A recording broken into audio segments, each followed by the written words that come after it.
James Baker, 52, sat at his window table in La Gastronomica, a hangout for Madrid's elite.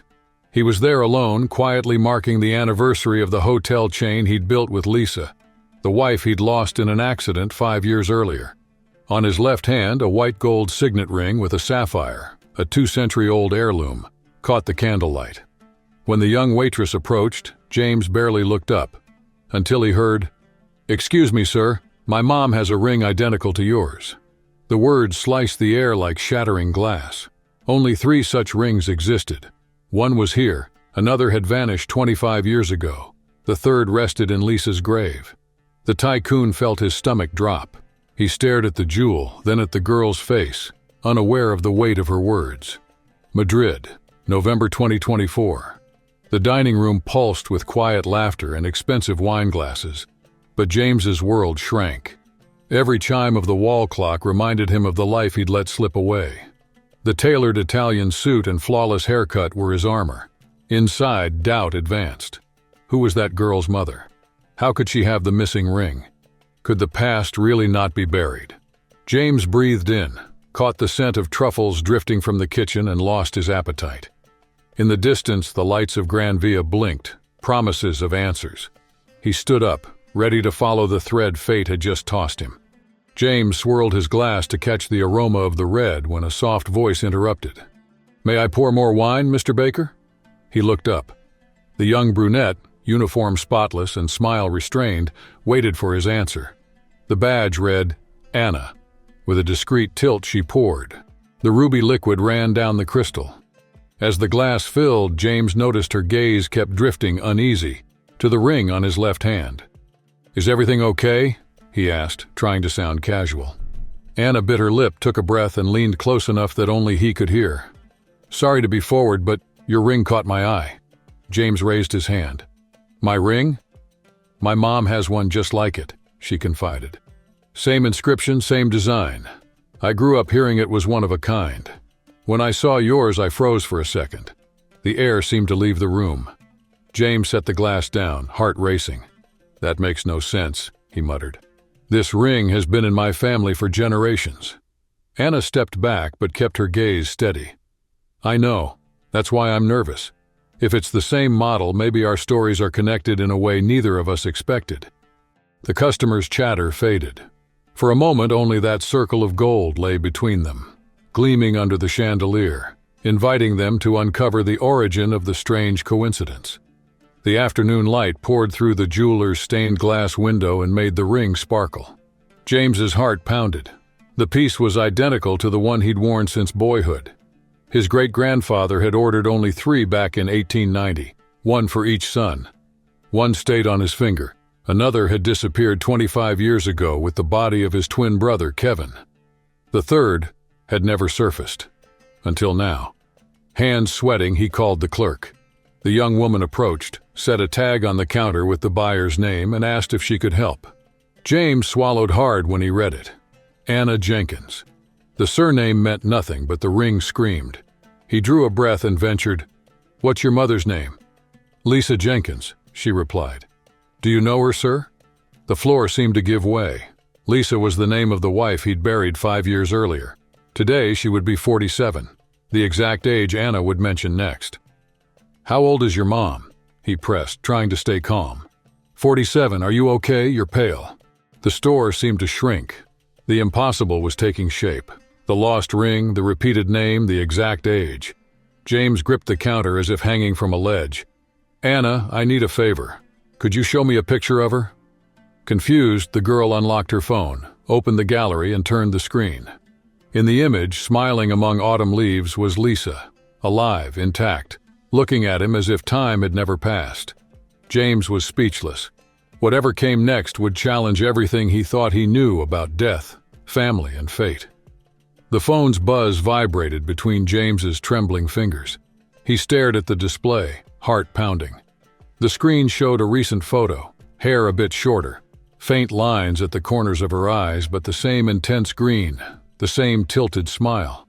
Anna, sitting at the restaurant table, noticed the shock. "Mr. Baker, are you okay?" He pointed at the image.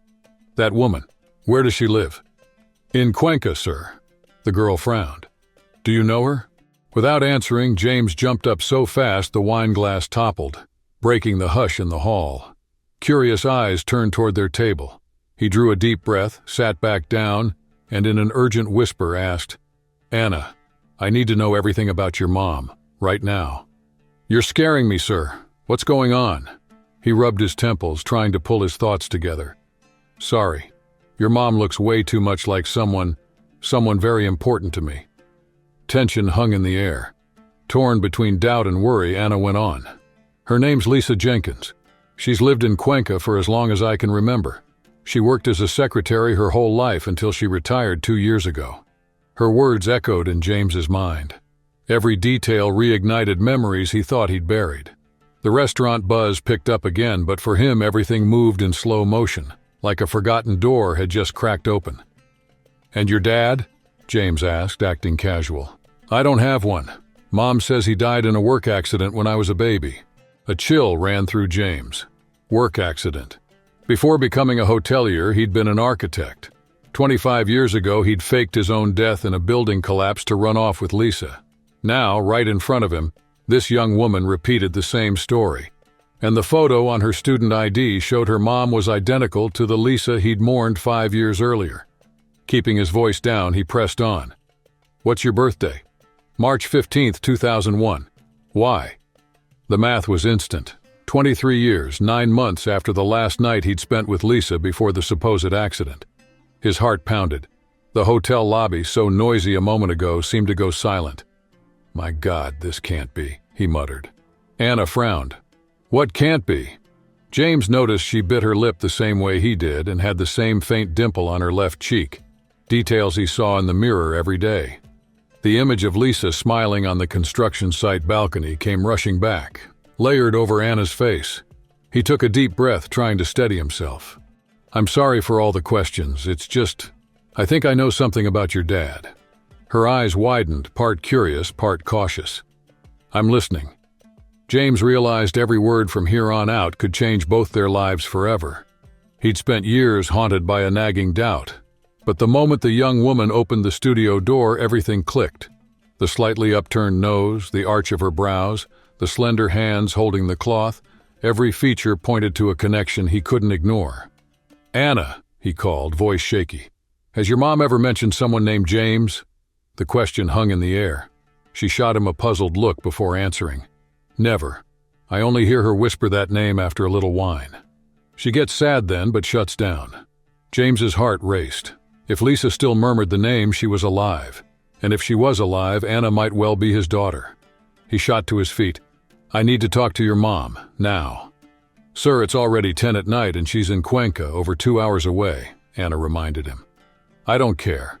Can you call her and ask her to come? Or at least pick up the phone?" Anna stepped back. The hallway lights flickered, amping up the uncertainty. "Mr. Baker, you're scaring me. What's happening?" James took a deep breath. Blurts of truth could scare her off, but staying silent hurt even more. As he hesitated, he saw in Anna's almond-brown eyes, the same shade etched in his memory, a reflection of a past that refused to stay buried. He'd have to choose his next words carefully. Any slip could change the fate of all three of them. Noticing the scene he was causing, James steadied himself with a long breath. The young woman stared at him, confused. He spoke softly, as if afraid of his own words. "Anna, what I'm about to say sounds crazy, but I need you to listen. I have strong reason to believe your mother is my wife." Her brow furrowed. "My mom was never married, sir. Lisa was my wife. 5 years ago, I got the news she'd died in a car crash. It was the worst day of my life, or so I thought." Anna slowly shook her head. "Lisa's alive in Cuenca. No sign she was ever in an accident." James took off the wedding ring he hadn't removed since the funeral and set it in the young woman's palm. "Recognize it?" She held the ring up to the light. Inside were 2 engraved words. "Eternal love." "It's just like hers," she murmured, a chill running down her arms. That inscription had been a secret only Lisa and James shared. The ground seemed to give way beneath her as 5 years of certainty shattered. "I need to get to Cuenca today," he declared, steady, like someone jumping before their nerve disappeared. "Come with me. Only you can take me to your mother." Anna kept the ring between her fingers. as if it were a key to doors she'd rather not open. When she looked up, she saw in James's eyes not a stranger, but someone who had just lost his own story. "I'll pay €1,000 if you come with me. I just need you to take me to your mother." Anna held his gaze for a long moment, weighing every word. Finally, she let out a slow breath and agreed. "Fine. But if you lose it, I'm calling the police." A smile, rare as a summer rain, spread across James's face. "If I go crazy, call whoever you want. Enjoying the story? Hit like and subscribe. We'll be right back." The gray Audi was rolling down the highway toward Cuenca a little after 11. The dash lights cut across Anna's tense profile, arms crossed, curiosity pulsing under the strain. "Can you tell me what's going on?" she asked, eyes fixed on the rearview mirror. "They told me my wife, Lisa, died in an accident 5 years ago," James replied, eyes locked on the solid white line. "But everything points to your mom. Name, age, even the rings." Silence filled the car. Only the steady growl of the engine broke the night. At 1 a.m., following Anna's directions, they wound through the narrow streets of the historic center and parked in front of an old building. They got out. The night air smelled of wet stone and promised answers. Without a word, they climbed the spiral staircase. Every step creaked as if it held a secret about to surface. "Mom, it's me, Anna." Her voice cut down the hall as her knuckles tapped lightly on the door. The click of the lock split the early morning silence. A woman in a rumpled robe, hair still shaped by her pillow, appeared. When the lamp lit her face, the floor seemed to vanish for James. Lisa, the same woman he'd mourned for 5 years, was breathing right in front of him. The shock drained the color from her skin. James could only breathe. "Hi, Lisa, we've got a lot of history to straighten out." Anna, still on the threshold, held her breath as she stared at her mother. "Mom, is it true? Is he my dad?" Lisa swallowed her guilt, covered her face, and let the answer slip out in short tears. "Come in. We can't put this off anymore." The almost bare apartment held a silence that seemed to stretch across the walls. Sitting in a worn-out armchair, Lisa slipped a coat over her robe, folded her arms, and met James's eyes. "How long have you known I'm alive?" "Since day one," he said. "I never bought the report on that construction site accident." She dropped her eyes. Each word was heavy. "Then why did you attend my funeral? Why did you let our daughter bury me in her memory?" The question hung there, as heavy as the past itself, promising truths none of them were sure they wanted to hear. Lisa took a slow breath before speaking. For months, she said, she'd been following James's hidden tracks.